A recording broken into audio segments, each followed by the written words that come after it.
Welcome. आज के इस नए एक्सप्लेनर में हम एक ऐसी चीज पर बात करने वाले हैं जो हम सब के लिए सच में बहुत ही कमाल की साबित हो सकती है। प्रेरणा यानी मोटिवेशन। हम में से अक्सर लोग सोचते हैं कि मोटिवेशन ना बस एक फीलिंग है, जैसे अचानक से आएगी और हमें एनर्जी से भर देगी।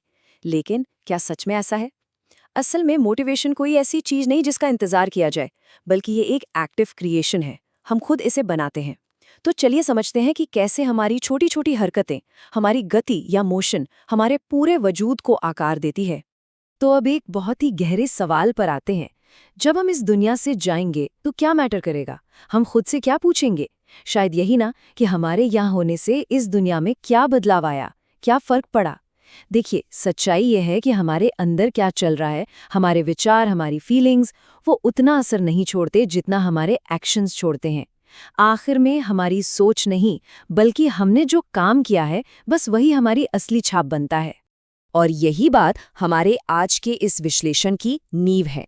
हम स्टीव चैंडलर की लिखी एक बेहद शानदार किताब की बातों को एक्सप्लोर कर रहे हैं।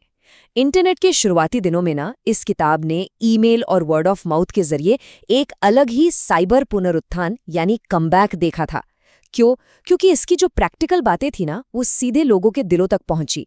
इसने सिखाया कि कैसे एक्शंस के जरिए हम अपनी दुनिया खुद बना सकते हैं और हमेशा बनी रहने वाली प्रेरणा पा सकते हैं। तो सबसे जरूरी टेकअवे यहाँ ये है कि मोटिवेशन का कभी इंतजार नहीं किया जाता।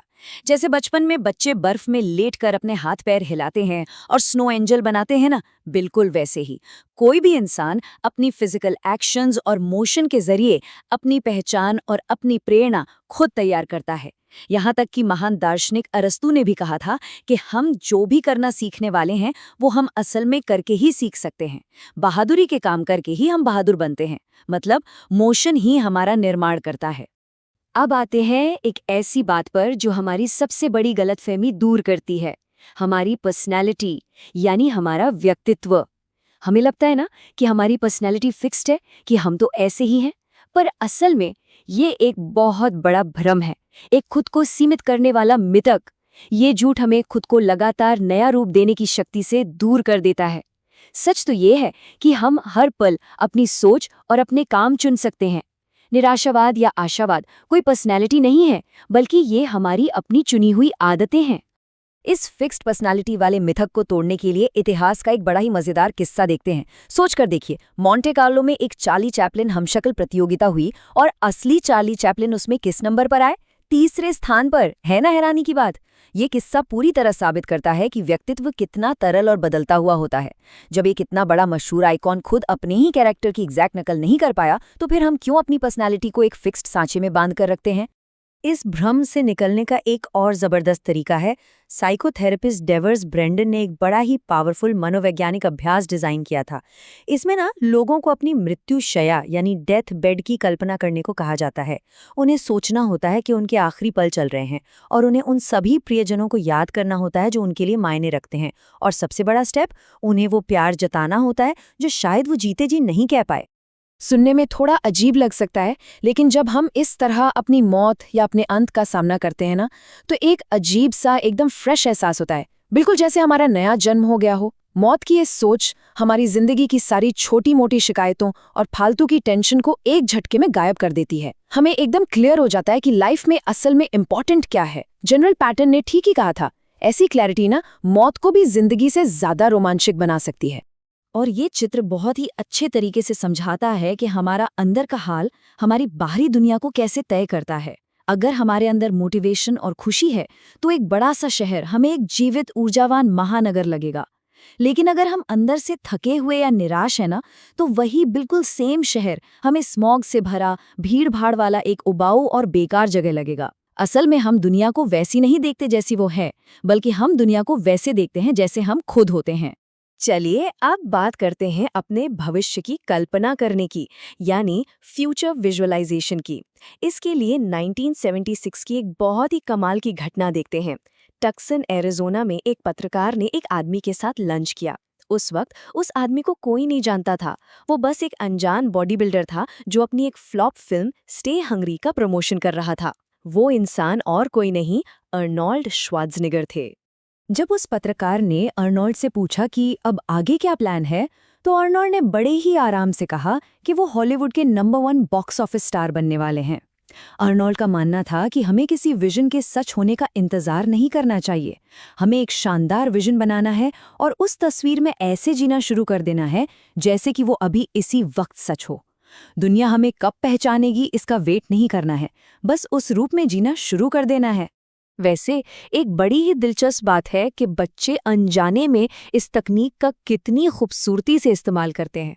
उदाहरण के लिए स्टीव चैंडलर की 12 साल की बेटी मार्जरी को क्लास में एक झूठ पर कविता लिखने का असाइनमेंट मिला। बच्चों को अपने बारे में ऐसी बातें बना ली थी जो सच नहीं थी, लेकिन जो उन्हें एकदम ग्रेट और सक्सेसफुल दिखाती थी। ऐसा करके बिना जाने ही सही वो बच्चे असल में अपने फ्यूचर के लिए बड़े बड़े विजन तैयार कर रहे थे। विजन के साथ एक और चीज बहुत जरूरी है, फोकस। इसे 1993 के सुपर बोल चैंपियनशिप से पहले बहुत शानदार तरीके से दिखाया गया था। डैलस काउबॉयज के कोच जिमी जॉनसन ने अपने खिलाड़ियों से कहा कि सोचो, अगर फर्श पर एक लकड़ी का तख्ता रखा हो तो क्या उस पर चला जा सकता है? बिल्कुल, कोई भी चल लेगा। लेकिन जरा सोचिए, अगर वही तख्ता 2 इमारतों के बीच 10 मंजिल ऊंचाई पर रख दिया जाए तो क्या तब भी लोग उतनी आसानी से चल पाएंगे? ऐसे में लोग गिर क्यों जाते हैं? क्योंकि उनका ध्यान उस तख्ते पर चलने पर नहीं, बल्कि गिरने के डर पर होता है। जिमी जॉनसन का कहना था कि फोकस ही सब कुछ है। अगर खिलाड़ियों ने भीड़, मीडिया या हारने के डर पर फोकस किया तो वो जरूर गिरेंगे, पर अगर फोकस सिर्फ और सिर्फ अपने अगले तुरंत वाले एक्शन पर रहा तो जीत पक्की है। हमें भी अपनी चिंताओं के बजाय हमेशा अपने काम पर ही फोकस करना चाहिए। देखिए, फोकस टूटने का सबसे बड़ा कारण होता है डर। इसे हम एक बचपन की कहानी से कनेक्ट करते हैं। एक बार कुछ बच्चे लिटिल लीग बेसबॉल खेल रहे थे। प्रॉब्लम ये थी कि दूसरी टीम के पिचर्स काफी बड़े थे और वो इतनी खौफनाक स्पीड से बॉल फेंकते थे कि बैटिंग करने वाले बच्चे बुरी तरह डर चुके थे। वो डर उनके खेलने का पूरा मजा ही खराब कर रहा था। तभी उनमें से एक दोस्त को एक गजब का आइडिया आया। उसने प्रैक्टिस के लिए नॉर्मल बेसबॉल की जगह एक छोटी प्लास्टिक की गोल्फ बॉल ली और उसे बहुत करीब से पूरी ताकत से फेंकना शुरू किया। अब वो प्लास्टिक की गेंद इतनी तेज और आड़ी तिरछी आती थी कि उसे हिट करना लगभग नामुमकिन था। लेकिन यही ट्रिक काम आई। इस नामुमकिन बॉल से प्रैक्टिस करने के बाद जब वो असली मैच में उतरे तो उन खौफनाक पिचर्स की तेज बेसबॉल भी उन्हें हवा में तैरते धीमे गुब्बारों जैसी लगने लगी। अब आते हैं अपने आखिरी हिस्से पर। मोटिवेशन को बनाए रखने के लिए अपने कामों को आसान बनाना बहुत जरूरी है। हमारी रोजमर्रा की लाइफ में ना ऐसे बहुत से छोटे छोटे काम होते हैं जो हमें थका देते हैं। लेकिन क्या हो अगर हम इन बोरिंग कामों को एक साथ मिला दें? जैसे किराने का सामान लेने जाना है, बच्चों को वक्त देना है और उनकी स्कूल रिपोर्ट्स चेक करनी है। तो क्यों ना ग्रोसरी स्टोर जाते वक्त बच्चों को साथ ले जाएं और वहीं किसी कैफे में बैठकर उनकी रिपोर्ट देख लें। एक तीर से 3 निशाने और बाकी दिन एकदम फ्री। टाइम मैनेजमेंट का एक और अल्टीमेट रूल है, हर चीज को तुरंत निपटा लें। इन्फीकॉम के अध्यक्ष बॉब कोएधर का यही मंत्र था। जब उनके सामने कोई काम या रिपोर्ट आती तो वो इसे कल कर लूंगा सोचकर कभी नहीं टालते थे। वो उसको पढ़ते और तुरंत मौके पर ही फैसला ले लेते। अगर हम भी अपने भविष्य को ऐसे फालतू पेंडिंग कामों से बचाकर रखें तो हमारे दिमाग में कोई कंफ्यूजन नहीं होगा और हम खुलकर अपने नए और क्रिएटिव एक्शंस पर फोकस कर पाएंगे। तो दोस्तों, इस एक्सप्लेनर के अंत में हमें खुद से एक सवाल पूछना है।